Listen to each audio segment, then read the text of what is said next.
kenapa Allah Subhanahu wa taala tidak mengabulkan doa kita sesuai dengan yang kita pinta? Mungkin Allah Subhanahu wa taala belum mengabulkan doa kita karena belum tepat waktunya. Atau mungkin kita berdoa kepada Allah Subhanahu wa taala, berdoa hanya sebatas keinginan saja, tetapi bukanlah itu yang sebenarnya menjadi kebutuhan kita. Maka Allah Subhanahu wa taala jauh lebih tahu dari apa yang ada di dalam hati kita.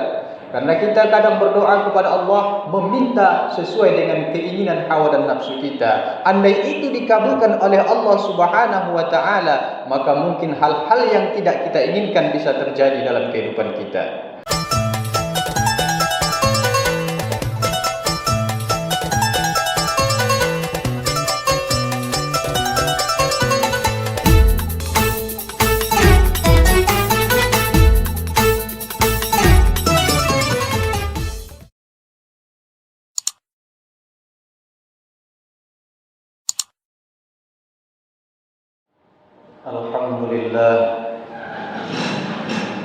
Alhamdulillahilladzi an'amana bi ni'matil iman wal islam wa hiya a'zamun ni'am. Asyhadu an la ilaha illallah wahdahu la syarika lah wa asyhadu anna sayyidina Muhammadan 'abduhu wa rasuluh alladzi la nabiyya ba'dahu. Allahumma salli wa sallim wa barik ala sayyidina Muhammad wa ala ali sayyidina Muhammad, amma ba'd. Fa ya ibadallah, usikum bi nafsi taqwallah, faqad fazal muttaqun. Kama qala Allah ta'ala fil Qur'anil Karim, a'udzu billahi minasy syaithanir rajim. Bismillahirrahmanirrahim. Ya ayyuhalladzina amanu taqullaha haqqa tuqatih wa la tamutunna illa wa antum muslimun.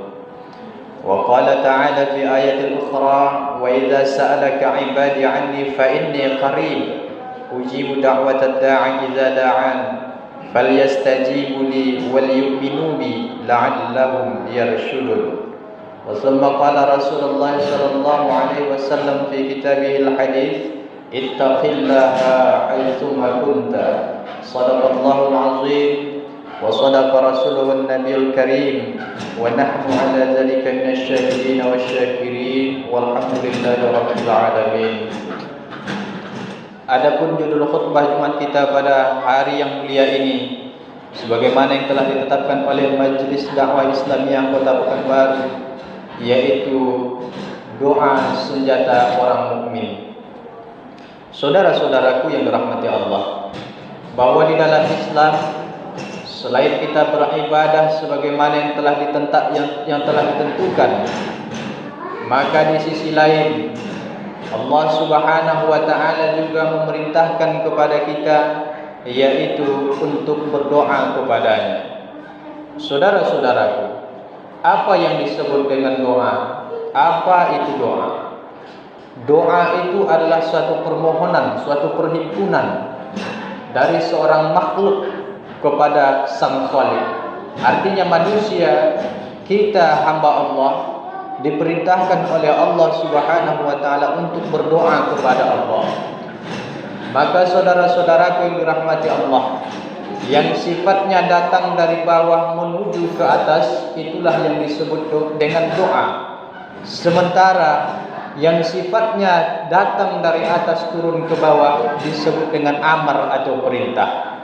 Maka hal ini Allah Subhanahu wa taala mengatakan dalam Al-Qur'an surah Al-Baqarah ayat 186, wa idza sa'alaka 'ibadi 'anni fa inni qarib ujibu da'watad da'i idza da'an falyastajibu li wal yu'minu bi la'allahum yarshudun. Kata Allah.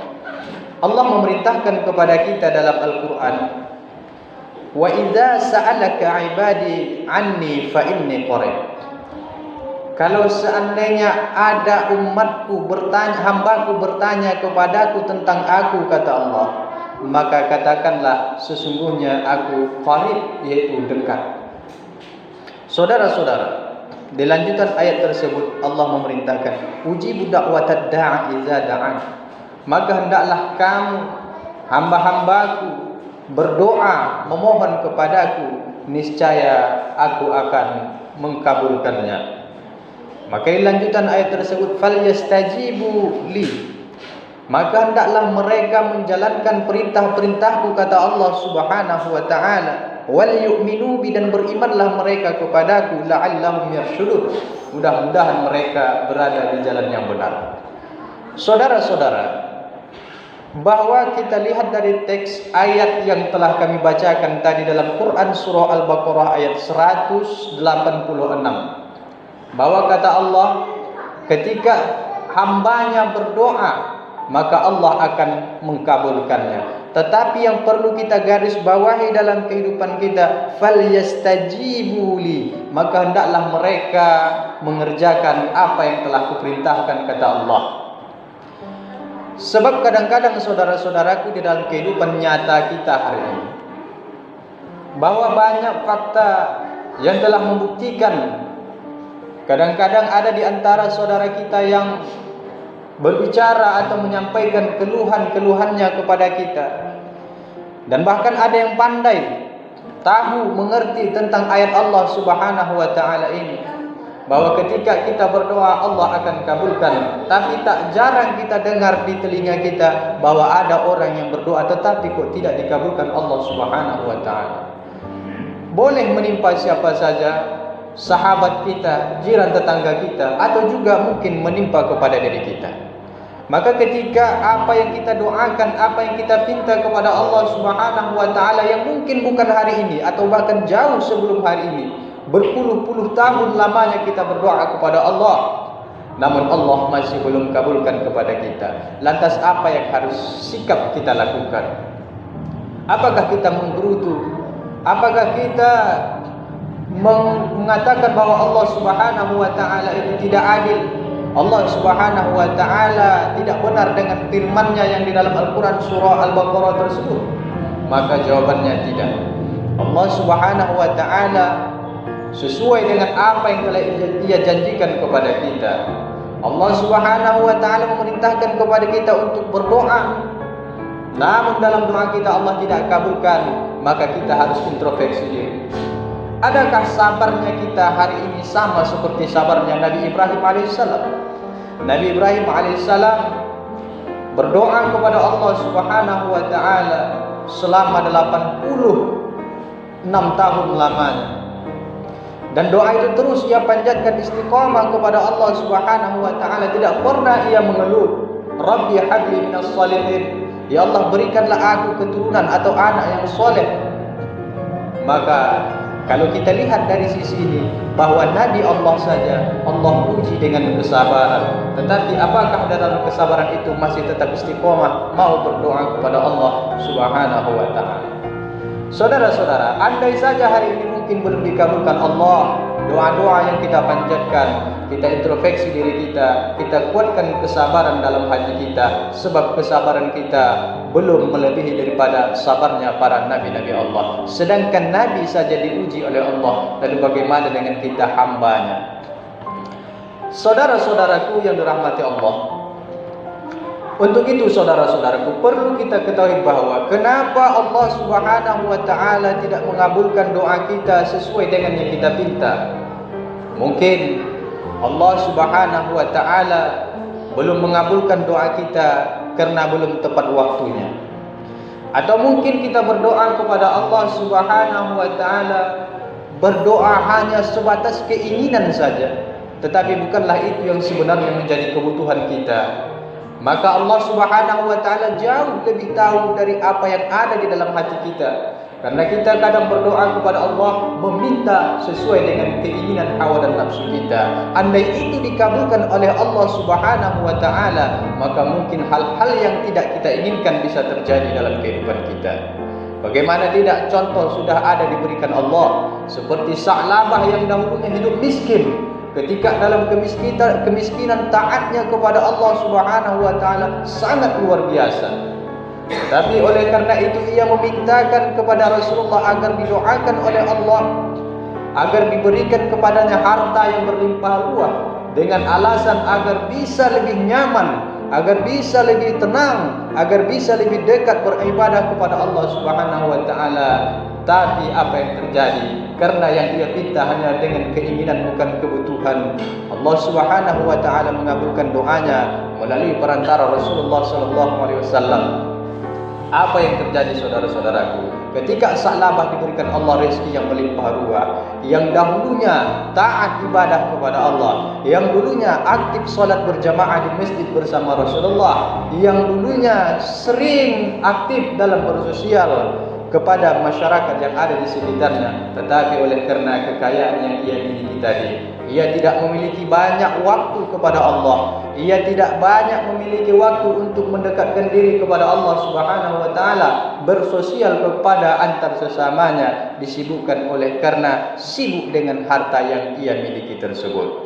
Maka akhirnya Allah menggulung habis dari hartanya, binasa Sa'labah. Maka Sa'labah ini menjadi sebuah kisah yang tibar bagi kita untuk kita renungkan. Mungkin yang kita pinta hari ini bukanlah sesuai dengan kebutuhan kita, melainkan hanya sebatas keinginan saja.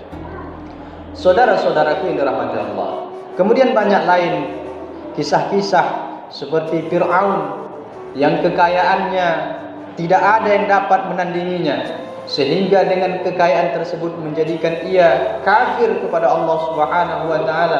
Bahkan bukan hanya sebatas kafir saja, katanya qala ana rabbukumul a'la dalam Al-Qur'an, bahwa sesungguhnya Fir'aun mengaku dia adalah Tuhan sekalian alam. Saudara-saudaraku yang dirahmati Allah, dengan sebab apa? Ia merasa harta yang ia miliki, kedudukan yang ia miliki menjadikan dirinya bisa menundukkan orang-orang yang ada di sekitarnya atau orang-orang yang bersamanya.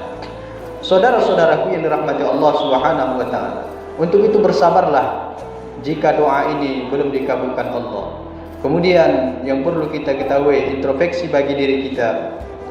Mungkin ada makanan ataupun minuman yang kita dapati, yang kita makan, yang kita tinggali adalah berasal dari harta yang haram. Makan, minum mungkin berasal dari yang haram. Maka hal ini juga salah satu penyebab doa kita tidak dikabulkan Allah Subhanahu wa taala, karena Allah adalah yang maha suci. Allah tidak mau dekat kepada orang yang tidak suci. Mungkin mulut kita selama ini sering kotor dengan ucapan-ucapan yang tidak baik, mencaci, memaki, berdusta, meribah dan memfitnah saudara-saudara kita. Maka Allah pun tidak akan mengabulkan doa kita disebabkan oleh mulut kita yang tadinya sering berbuat kotor kepada Allah Subhanahu wa taala. Saudara-saudara, kemudian ada lagi penyebab doa tidak dikabulkan Allah, qati'ar rahmin, yaitu memutuskan hubungan silaturahim. Bahwa di mana kita ketahui saudara-saudaraku, di dalam salah satu pembuka pintu rezeki di dalam Islam, yaitu dengan cara bersilaturahim. Karena dengan bersilaturahim Allah Subhanahu wa taala akan memberikan rahmatnya, kasih sayangnya, dan di dalamnya termasuk ada rezeki-rezeki yang Allah berikan untuk kita. Andai kita putus hubungan antar sesama kita, mungkin rezeki lewat saudara kita tidak lagi Allah berikan. Maka saudara-saudaraku yang dirahmati Allah, terhalanglah doa kita, terhalanglah apa yang kita minta kepada Allah, sebab ulah kita sendiri. Saudara-saudara yang dirahmati Allah Subhanahu wa taala, untuk itu saudara-saudaraku, marilah kita mengintrospeksi diri kita. Marilah kita muhasabah diri kita. Jangan secepat mungkin kita memvonis bahwa Allah Subhanahu wa taala tidak sayang kepada kita, bahwa Allah Subhanahu wa taala tidak jujur, tidak benar dengan apa yang telah Ia perintahkan di dalam Al-Qur'an. Tetapi saudara-saudaraku, kita yang harus sadar bahwa mungkin diri kita ini telah terlampau banyak kesalahan dosa, telah terlampau banyak berbuat maksiat kepada Allah, sehingga itu menjadikan benteng bagi diri kita untuk dikabulkannya doa-doa kita kepada Allah Subhanahu wa taala. Saudara-saudaraku yang dirahmati oleh Allah, untuk itu sebagai penutup kami bacakan Quran surah Al-Kautsar. A'udzu billahi minasyaitonir rajim. Bismillahirrahmanirrahim. Inna a'tainakal kautsar fasalli li rabbika wanhar. Inna syani'aka wal abtar. Shadaqallahu azim. Saudara-saudaraku yang dirahmati Allah, demikianlah isi khutbah Jumat kita pada hari Jumat yang mulia ini. Semoga ada hikmah dan manfaatnya dalam kehidupan kita. Mana yang baik-baik dapat kita amalkan dalam kehidupan sehari-hari, mana yang mungkin buruk kita jauhkan, kita hindari. Semoga apa yang kita minta kepada Allah dikabulkan dengan secepat mungkin. Fa'tabiru ya ulil absar la'allakum turhamun.